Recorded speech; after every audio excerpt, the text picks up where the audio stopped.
abundantly clear by now that despite trying to con Australians with a $15 a week tax break, federal Labor is ideologically perfectly happy to rob citizens blind by taxing them out the wazoo. The beginning example of that was the reinstating of the 37.5% tax bracket, which ensures bracket creep will continue in perpetuity. However, in an even sneakier ploy, Labor is now taxing by stealth through increasing land values. Joining me this evening is One Nation Senator, the wonderful Malcolm Roberts. Senator, fabulous to have you here this evening. How are you? I'm very well, thanks, Daisy, and thank you for the invitation. It's a pleasure to be with you. Well, it's wonderful to have you here. I'm very, very keen to get your take on this. Senator, there has been a lot of upset up north about an increase in land value. And look, at first thought, this might sound like a great thing for farmers that their land is now worth more. But when you take tax into account, the tax-hungry Labor government, this all, starts to make sense from their point of view, doesn't it? Well, I'd love to talk about the tax-hungry Labor government, but we also must talk about the tax-hungry Liberal opposition and former Liberal government. But we'll come to that, hopefully. When inflation, as you quite rightly pointed out, is a stealth tax. It is a stealthy thing that people don't see, but it reduces disposable income. And what we see is land values going up, and I think an 11% increase in the number of properties that will be subject to land tax because it's a threshold of 600,000 and above. But also remember that the land valuations are basis for rates, and councils right across the state are under pressure. Some through mismanagement, some through mismanagement from the state government. But the systems are so complex and so confusing, and the accounting systems in particular, that the local councils will be increasing rates as well. So this will slug everyone. It'll mean less disposable income, so people's standard of living will be going backwards. Gosh, which is appalling in this cost of living crisis. I hate this sort of ideological beat that political parties have, that it's okay just to tax people into oblivion. Because as you rightly mentioned, the Liberal Party, I'm always on about how, Labor is so happy to tax citizens, but the same can actually be said quietly of the Liberal Party, can't it? It can be. I moved an amendment, recently into one of the pieces of legislation that Labor had introduced to the Senate. And that was simply to remove bracket creep. It was done properly. The Liberals even stood up and said they commend me for it. They liked the way the bill was written, but they're not going to support it because they love bracket creep. And so does the Labor Party. They love bracket creep. They love seeing people go unconsciously into a higher tax bracket, not even being aware that that's the case. And that's an immediate increase in tax. And so people don't realise that they're having more money stolen from them. And then Dave Sharma, the new Liberal senator, when he gave his maiden speech, his first speech in the Senate recently, he said he's all in favour of removing bracket creep. But just 2 weeks before, he voted against removing bracket creep. And so there was nothing wrong with my bill. They said it was well done, but they couldn't do it. So both the Liberal and Labor Party. And we've also got to remember that net zero, putting in place net zero, foreign policy, increases energy prices, which flow right through the economy. The energy sector is the most important sector in the economy in terms of the foundation for prices of goods and services, because they flow right through. And when you increase energy prices, you decrease productivity, you decrease wealth. And that applies not only to individuals, it applies to businesses, it applies to communities. And the Liberal Party is the one who first said in government that they would support UN's 2050 net zero policy. So the Liberal government is putting heavy imposts on every person who uses electricity and every person who lives in this country. Gosh, it's so hypocritical of both the major parties, because they both go on this bent, don't they, pretending they're for the little guy, or we're for the workers, we're for ordinary people.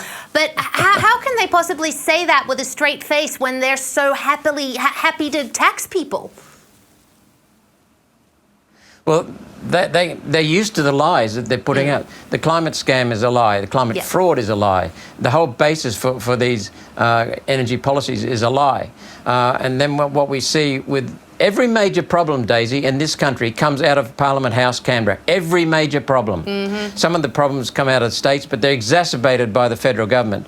So we see inflation was driven by the federal government and the Reserve Bank of Australia by printing far too much money during the COVID mismanagement. The whole of that COVID mismanagement shut down supply routes and the supply side, so we had fewer goods, which meant that raised prices, and we had more money chasing those fewer goods, which further raised prices. So inflation, which is a hidden stealth tax, as you rightly pointed out, is the cause of people going backward in disposable income. So inflation is the number one enemy, and it was created by the Morrison government with the Labor premiers in hand, and by the Reserve Bank of Australia.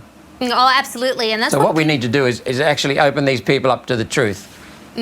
Oh, no, I agree with you. And what people just, I think, conveniently shove under the rug or forget, certainly the Liberal Party does, that it was the Liberal Party's fault when they were in government a few years ago that we are in this inflationary position because they kept capitulating to the state's demands for money for their ridiculous COVID policies. So thank you for bringing that up, and let's never forget it.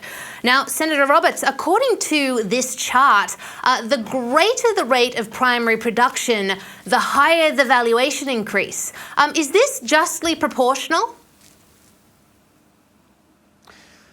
Daisy, let's keep flogging everyone who's successful. Let's see how many successful people we have left in this country. That's exactly what they're doing. So someone works their land better, their business better, someone invests in their land, their business, and they have a higher productivity. And what do? We slug them for it. That's no way to reward talent. That's no way to reward creativity and hard work and enterprise. That's the opposite. It'll cripple this country, and it is crippling this country. That's what we need to remember. This will do enormous damage to our primary producers. And we call them primary producers for a bloody good reason. They're the primary producers of the whole economy.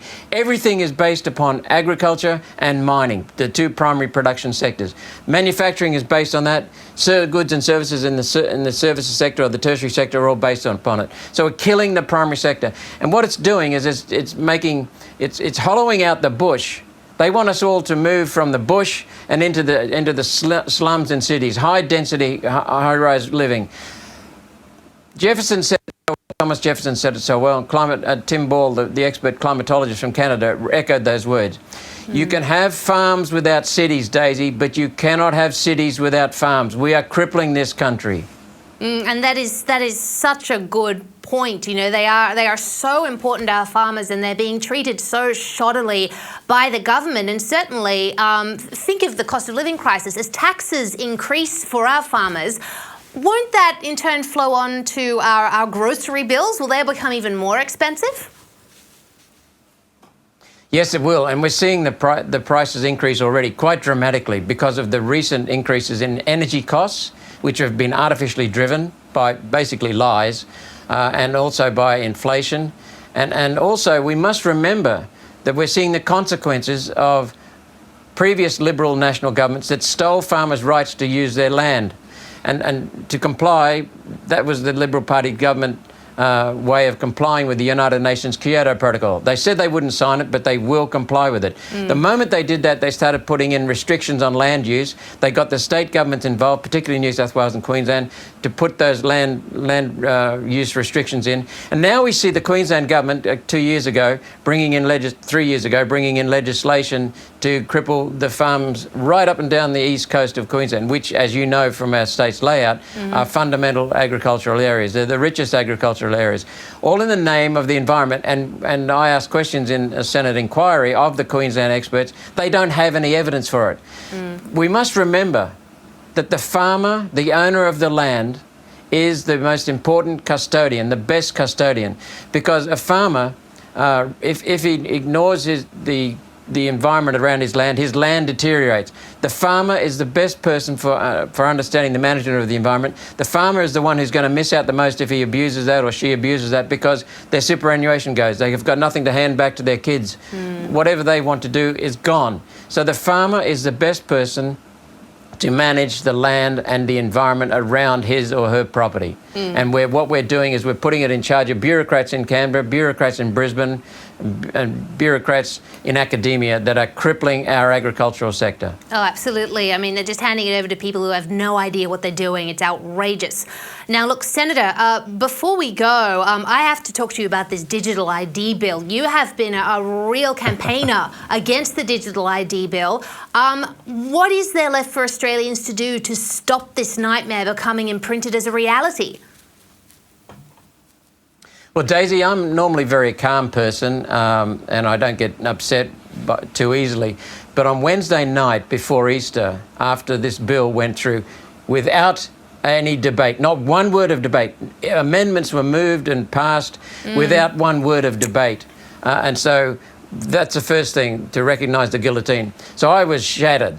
But on Thursday, I came into my office the next morning and found everyone in my office happy. And I thought, what's going on? And they said, Malcolm, the House of Reps was kept back late, so that the bill was introduced in the Senate. Once it was passed in the Senate, it was supposed to go to the House of Reps for passage through the House of Reps. Well, it didn't go to the House of Reps. And we believe that that's the case because the public kicked up such a fuss. Social media gutted Labor. Social media gutted David Pocock, the Teal David Pocock, the senator, Teal senator. And what we think is going on is that Labor is very, very worried about the consequences of passing this bill. And so what we're saying is two things. Every citizen, get out there and hammer your local representative in Parliament, in the House of Representatives, not just the Labor Party, but also the Liberal Party. Now, the Liberals introduced this bloody bill into the Parliament 3 years ago, and I opposed it from the start.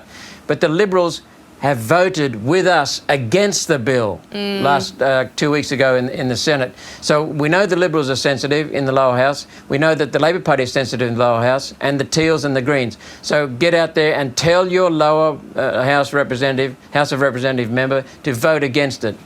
Absolutely. The second thing is where we saw the public rise up, and I must congratulate everyone for doing that.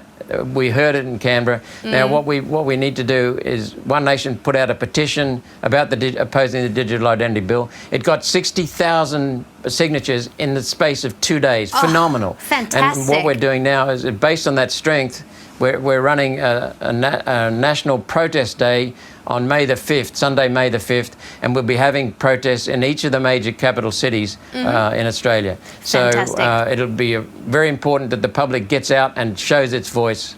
Absolutely. Thank you so much for letting us all know about those protests. And Senator, thank you so much for coming on the show this evening. You do wonderful work, and I do hope we can see you again soon.